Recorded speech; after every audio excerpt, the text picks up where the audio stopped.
Alrighty, everybody, welcome to another episode of I Never Met a Stranger I Didn't Like. And as you can see, I'm sitting here by myself. We had some other plans going on, but things happen and things change, and we got to kind of roll with it.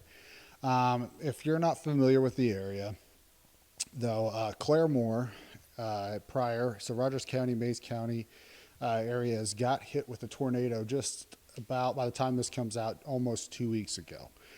And it was devastating. We don't typically see things like this here.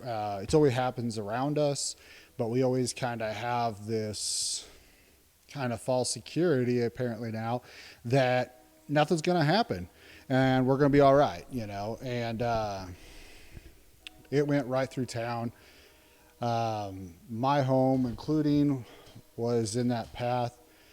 Uh, by I don't know how, the grace of God, whatever you want to call it, luck it is, we sustained very little damage. Missing a few shingles, some skirting at the bottom of the home, things like that. We are still without power. This is day 10 now without power, and that's all right. I mean, I understand what's going on and what the situation is. Um, there's a ton of damage that happened around to the power poles, the power lines, the power substations themselves.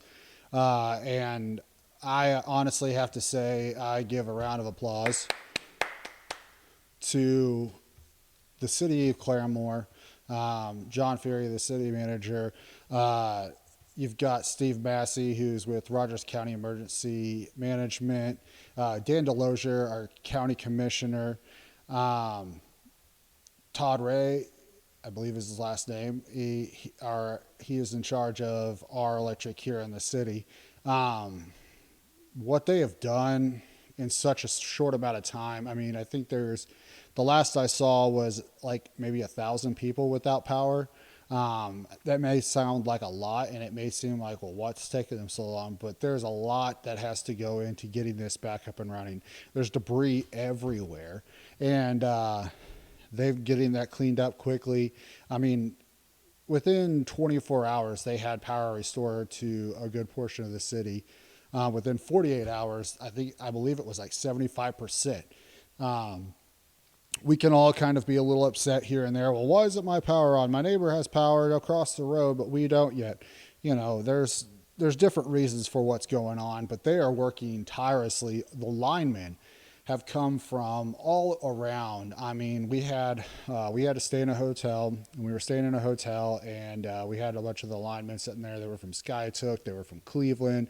I saw Ponca City out there, the surrounding cities like Owasso and Catoosa, places like that were helping with brush removal, getting those fallen trees off and out of our way. It's just been phenomenal. How fast they've gotten things done. So since we're kind of I'm a one-man show tonight, I thought I would kind of do a little spontaneous podcast and kind of just talk a little bit about what's been going on around here, and maybe introduce myself a little bit more, because we haven't quite got a time to do that yet. And but I'll tell you this: when the tornado hit, it was so scary, because again, we don't usually typically get this, and I'm one of those people that just waits it out in my house, and this time, thank God we did not. My wife and me were watching the news, and as they talked about it moving closer and closer, the sirens went off at like 11 o'clock. And at that point, it was still over in Skytook, which is a town not too far from here. But I was kind of confused when why the sirens were going off, and this storm was so far away. And they were like, "Oh, it's going to hit Claremore around 11:40." And then they start talking about how it's dying down, and I'm like, "Yeah, we're good." And then we hear Travis Myers, our savior there, when it comes to the weather. And he has Station Night on there. He goes, "So let's get an updated time frame on when this storm's going to be moving in." And she said, "Well, I've sped it up a little bit because the storm is moving quite fast, and it's now going to be hitting the Claremore area at 11:24." And that kind of concerned me a little bit because we went from 1140 to 1124, and I was like, oh gosh, what's going to happen here? And then they start talking about, like 70 to 100-mile-an-hour winds, and we live in a trailer, and there's no point on why we should be in a trailer when it comes that fast in. And so he asked her again, and she said 11:19, and we were just like, it's 11:16. We got to go. And so we grabbed the kids and dead asleep, threw them in the car, and kind of jumped on the turnpike going south towards Verdigris because that's where my family lives. And as we're heading down the turnpike, we can see these green flashes of lights to the right of us. And every time that flashes, you just see this dark, just mass there, and realizing that was the tornado that we were seeing. And it was huge. It was just this big black mass. And every time those lights would go, every time it would hit a transformer or something, it would just flash. And we got to Verdigris. We got to my parents' house, and we're watching good old Travis on Channel 6. And he's talking about how it's going down Main Street, Claremore, and it's in Claremore now. Take cover. If you're there, take cover now. And we're just like, that's our house. That's where we live at, and why are we going to have a house to go back to? And so once it got past us, we jumped right in our car, drove straight back to the house, and we came down 66 from Verdigris, and it was surreal seeing what we started to see. There was no power, of course, and poles were falling over at Suburban Chevrolet on a car. And as we got further in, it got worse and worse. And we got over by Chick-fil-A over there, and there's a power line down. And then we get to the stoplight, and we realize we can't even go straight because there's a power line coming from Pizza Hut all the way across Quick Trip and crossing 66, J.M. Davis there. And it was just crazy. So we had to go around, and as we're driving around, it was just a giant maze. It took us 2 hours to get back to our house from Verdigris, which is typically about a 15-minute drive.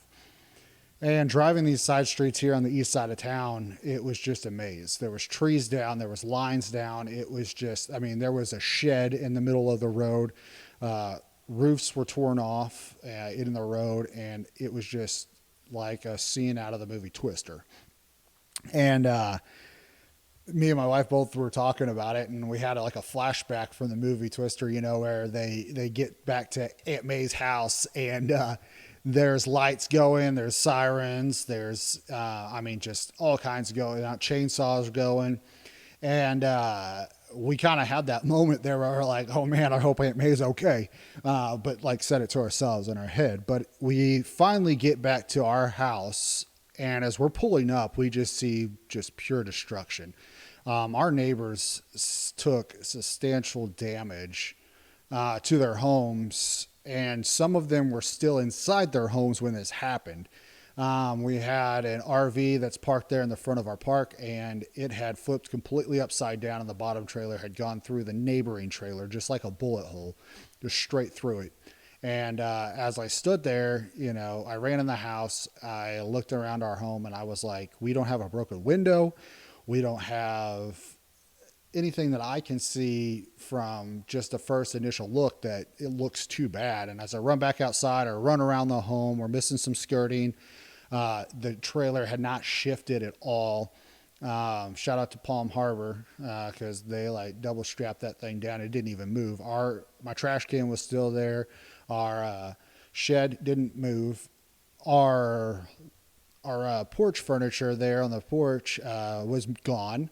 We have one chair left. I ended up finding the table about 6-7 days later, off a little ways. But my daughter's Barbies and toys that were set on the porch were still right there. There's a little bit of missing shingles on the roof. I stood up on the edge of the porch, looked up there, and I was like, wow, okay. It looks like we are, pretty clear here. And so then we went into waiting to check on all our neighbors. And so we started running around checking on everybody, and had found out that a lady was in that RV that flipped upside down, and they had taken her to the hospital. But the crazy thing is she actually was there the very next day on Sunday morning, because this happened Saturday, May 25th. And she was there sitting on a chair, on a stool, alive. Couldn't find her dog, which then we end up finding, and you should have seen the reunion on that. He was so excited to see his mom. But we checked with our neighbors that were right next to there that had the bottom of her RV go through their house, and they were all right. They had gotten out just before, but there was a lot of people that were still in their trailers whenever this tornado hit, and we were in the direct path. And I don't think people realize how big the storm was. Yes, it was only an EF2, but EF2 to an EF3, that's still anywhere from 100 to 160 mile an hour winds in between there. And I know at one point there was 110 mile an hour winds at least going through here, because one of the storm chasers from our local news station, Channel 6, said that he had taken a direct hit and he had registered at least 110 mile an hour winds. So put that in perspective. That's pretty hard wind consistently going. And this is one of the widest tornadoes that we've had in Oklahoma history. And if you don't know, Oklahoma is in what we call a tornado alley here. And we have a lot of tornadoes. On average, about 58 tornadoes a year. But we've already had over 100, well over 100 this year alone. So that kind of gives you an idea. I mean, in 2019, I believe it was, in like May or April, we had like 109, 119, something like that. And so that tells you we've had a lot of tornadoes here. And this was one of the widest tornadoes that's ever been in Claremore. It was just shy, it was just a little over a mile wide. I think it was close to 1.5 miles wide, and that's just absolutely insane if you think about it. 1.5 miles, how far wide that is. If you've ever tried to run a mile and you're out of shape like me, then you kind of understand. But this went right through there and just kind of tore up a lot of homes. Most of the damage here on the inside of town was from tree damage, where the trees had blown over, broken, fallen on power lines, homes, things like that. And if you're from Claremore, if you've ever been to Claremore, you know that we have a lot of gorgeous, massive trees that have been around for years. And now we've lost a lot of them, and it's really weird driving over there not seeing those trees up. But most of that damage had come from those trees falling through there. And then if you go out past a little bit further east outside of town, where it had turned into an EF3, there's some homes up there that are just rubble. There's nothing left but a mess from a foundation and their belongings. Some have walls that have been completely shifted. There's roofs that are completely gone. It literally is like watching the movie Twister and driving through a movie scene. It is absolutely insane. Never in my life have I ever witnessed something like that personally. I've seen it on TV and I've seen things like that. And I drove up to Joplin about 6 months after they were hit with that EF5, and I saw what it was there, and it was crazy. So I didn't even really see what happened right after. But as we kind of got settled down a little bit, we slept for a couple hours, because at this point it happened overnight. And by the time we had finally checked on our neighbors and kind of ran around out there in our neighborhood, it was close to about 2:30 a.m. And we kind of got a couple hours of sleep, and then we were woken up to chainsaws and people talking outside. So we got outside and started working, trying to get things cleaned up, trying to get things moved. And when we could see things in the sun, it was just absolutely insane. I packed up a backpack. I'm one of those crazy ones. I prepped for the solar eclipse, because I thought, hey, if something happens, we're going to be prepped up. So we had a bunch of cases of water and things like that packed up in the house. And so I loaded up a backpack and started walking around and just asking people if they needed help. You need some water, here's some water. And I just kind of got an idea. If you guys follow us on Facebook and things like that, you can you've seen the lives that we did when I was walking around, and I got to talk to some of the residents that were there and kind of hear their experience of what happened. And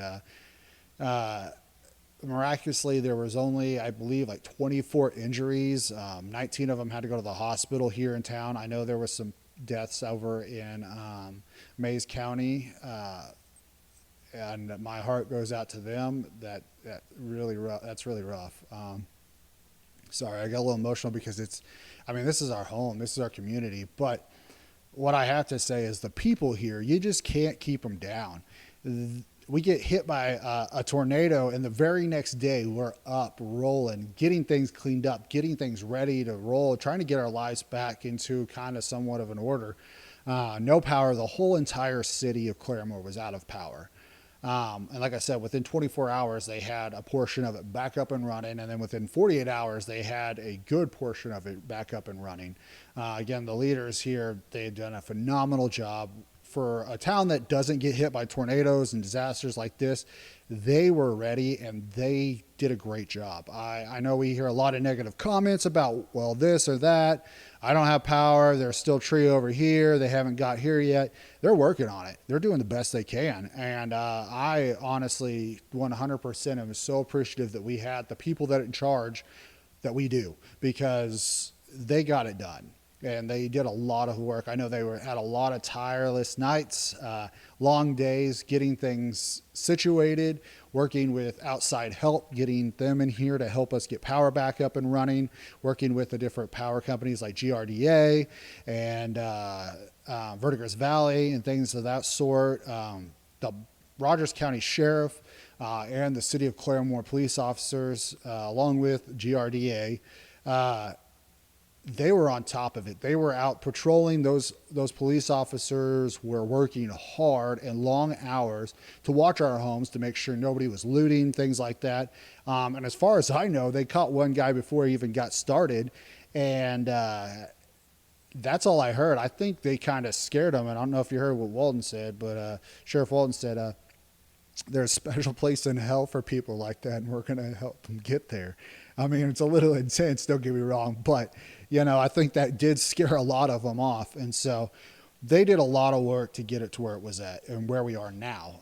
I'm sitting in 320 on Main Street here in Claremore, and there's power. It's up and running, and it's absolutely insane. This is something I thought would take weeks, months, maybe, to get back up to somewhat normal. And they've done it within just 10 days now. Again, yeah, there are some places without power, but I think quickly here in the next few days, they'll have that all back up and running, ready to go. But again, I kind of got off topic there, and I know I just wanted to reiterate how appreciative I am of the people here. But our community, the people here are just, they're so resilient that they did not let it keep them down. I keep saying that the tornado has nothing on Claremore. The people of Claremore are some of the strongest hearted people, some of the strongest willed people.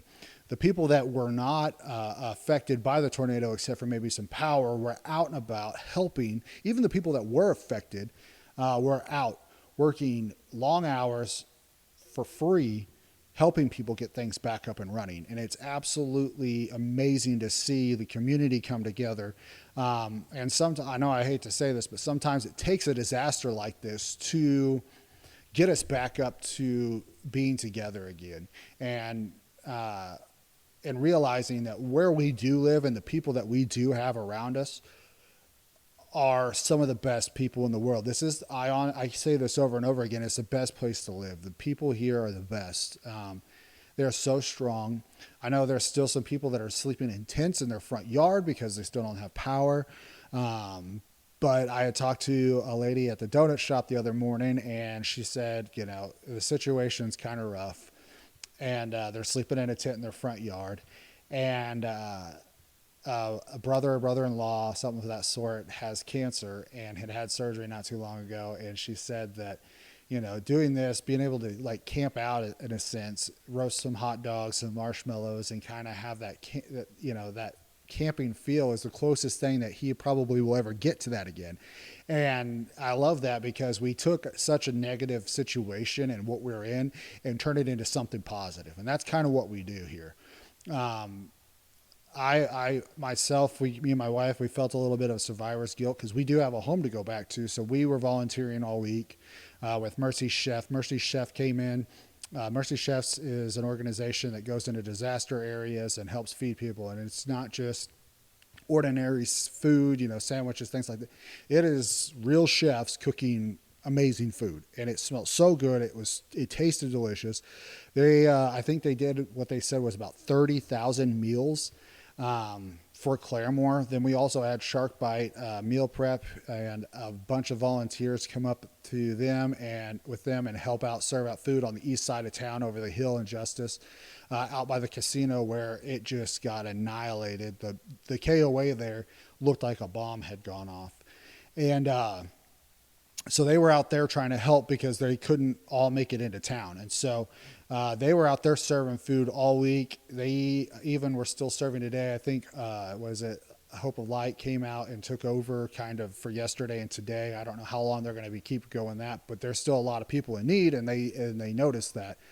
The Cherokees they're trying to help a little bit and do their thing too, the Cherokee Indians. And we went over to the church today, and they had it set up there to apply for assistance and things like that from the Cherokees, and it was packed. There were so many people in there, and they had more applications than they were even close to anticipating because there are so many people in need. Our refrigerator, all of our food spoiled, so we had to throw it all away because like I said, we're still here. We are day 10 without power, and that's not going to last. Luckily, I have some great family members that have helped us out along the way. My in-laws and my wife's side of the family, they've gotten us hotel, places to stay while we're without power, which the kids feel like they're on vacation right now. They don't really realize, they don't even want to go back to our house, but it's just been phenomenal seeing everybody step up. Lots of small businesses stepping up to help. I mean, Pixley's was giving out free plywood for people. There was a number of people handing out free water. JT Septics, and they've been out. They've got porta potties out in really hit hard areas. Gosh, there's just so many to name. It's really, I don't want to try to leave anybody out, but I'm telling you, the community here, they've just stepped up. The small business owners, and this is what I talk about over and over and over again. The people, the business owners, that they have such small margins as it is compared to the big box companies around here, that they just out and about give everything. Lots of different, I know Rogers County, Roco Construction, Roofing and Construction was out putting free tarps on roofs. They were handing out food and water. They working long hours away from their families as well to help their community. And it really showed me, yeah, this is why I want to raise my family here, because these people are the type of people that I want my kids to grow up seeing. And to learn from, because when something like this does happen, we can't do it alone. It takes a whole village, and we have such a strong village here. And it's absolutely insane what they've done to step up and help each other out and to get to where we are right now. Just like I said, 10 days, 10 days after it happened, 9 days after it happened. By the time this come out, it'll be almost 2 weeks, but I just wanted to kind of, reiterate that I can't say enough about this community. I can't say enough about the people, how strong-hearted they are and how tough they are. When they're dealt a situation, they get right back up, brush the dirt off, and go right to it. Taking care of the issues, taking care of the people around them, taking care of the elderly, taking care of the young. They were getting it done. And a lot of kids got to watch their parents volunteer and set an example for them that you don't see very often. It's not about you. It's about everybody else too. There's more than just yourself in the world. And so I absolutely love this community, and I wouldn't want to be anywhere else. We have some strong storms coming in tonight. They said it could be anywhere from 70 to 80 mile an hour winds. And anytime before this, I would just brush it off and say, we'll be all right. But now we are kind of a little shell shocked, and I'm not going to lie, I'm a little worried because there's so much that still needs to be done and that has not been able to get done because of the storm raining yesterday and other things like that. Trees that may have been loosened up from the tornado that may not have fallen yet may loosen up and fall tonight. And that scares me because we're just now getting out of this and we don't really need that. And there's, like I said, there's people sleeping in tents and things like that. So, just keep everybody in your thoughts and your heart here in Claremore as we continue to move forward. I'm working with someone. We got a little something in the works. I don't want to say yet until we get it done, but you'll be seeing it on our social medias. That we're going to be doing to try to help fundraise some money for the community, people in need, those sorts of things. Guys, just like I said, please just keep this community, keep Pryor, Mays County in your prayers as well. They're our sister town right to the east of us here, and they got hit hard too. Like it's insane looking at the homes out there. That it literally just foundations with just rubble laying down on top of them, walls separated from each other, and it looks like a sketchy looking Jenga holding it up. It really is heartbreaking, because this is my home. These are my people. These are, my friends, my families. They're people that are dear to us, and we're seeing this happen. And so, but anyways, guys, it's a shorter podcast today. I didn't want to leave you hanging for another week because of the tornado last week held us up. But we've got some awesome guests coming up in the near future. You guys are not going to want to miss it. It's some good stuff. Even just a surprise host maybe be coming on in the near future here, and you'll definitely want to see that one. I promise it'll be a good one. But guys, again, if you need help or anything like that, holler at us. We're still here. We still want to help you. We still want to help you get through this situation. We'll continue to let you know what's going on with this fundraiser and things like that. But I appreciate everybody in this community. I appreciate our leaders. I appreciate the people. I appreciate the outside towns that have sent their people here to away from their families to work long hours to help us get back on our feet. And so, again, thank you so much. Guys, I know it's a short one, but thanks for listening to another episode of I Never Met a Stranger.